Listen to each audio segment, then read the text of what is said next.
pagi Pak Anggit, perkenalkan nama saya Kristoforus Gavrunaku Kurniawan. Di sini saya akan membuat video untuk mengerjakan tugas remedi saya.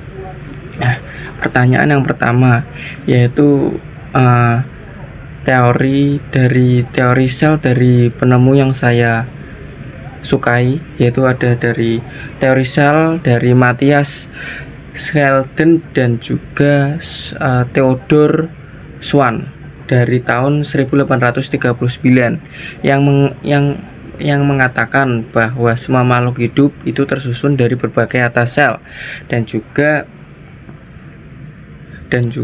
sel adalah unit dasar kehidupan. Mengapa saya menyukai ini? Karena saya tuh dapat mengetahui bahwa makhluk hidup itu tersusun dari berbagai macam sel. Saya dari baru masuk biologi kelas 10 itu seneng kalau makhluk hidup itu ternyata tuh tersusun dari berbagai macam sel. Sebelumnya tuh saya tidak tahu kalau makhluk hidup itu tersusun dari berbagai macam sel. Saya tahunya kalau makhluk hidup itu tersusun karena diciptakan oleh Tuhan dan juga berkembang biak semakin pesat. Seperti itu Pak Anggit. Lalu kedua ada perbedaan organela sel pada tumbuhan dan juga pada hewan. Yang pertama yaitu ada dinding sel.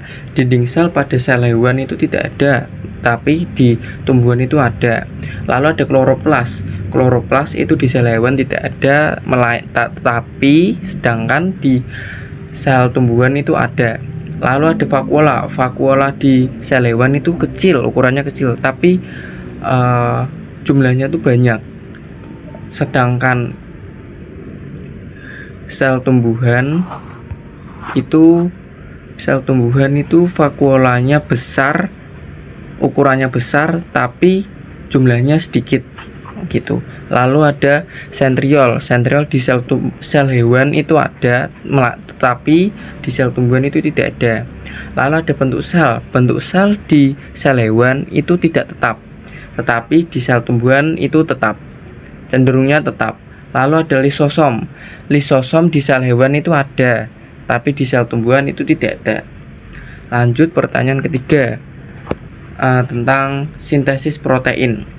Sintesis protein pertama yaitu ada ikatan hidrogen pada DNA itu dibuka oleh enzim helikase. Lalu setelah terbuka ikatan hidrogen, terjadilah yang namanya proses transkripsi. Transkripsi yaitu pembentukan mRNA dari DNA template di inti sel yang dibantu oleh RNA polimerase. Setelah terjadinya transkripsi, mRNA pun keluar dari inti sel menuju ke RE kasar. Lalu setelah mRNA keluar, terjadinya yang namanya translasi. Translasi yaitu penerjemahan mRNA di ribosom untuk menyusun asam amino. Setelah terjadinya translasi, terbentuknya rantai asam amino yang akan menjadi asam amino. Setelah terjadinya translasi itu, setelah membentuk rantai asam amino yang akan dijadikan sebagai asam amino, lalu terbentuklah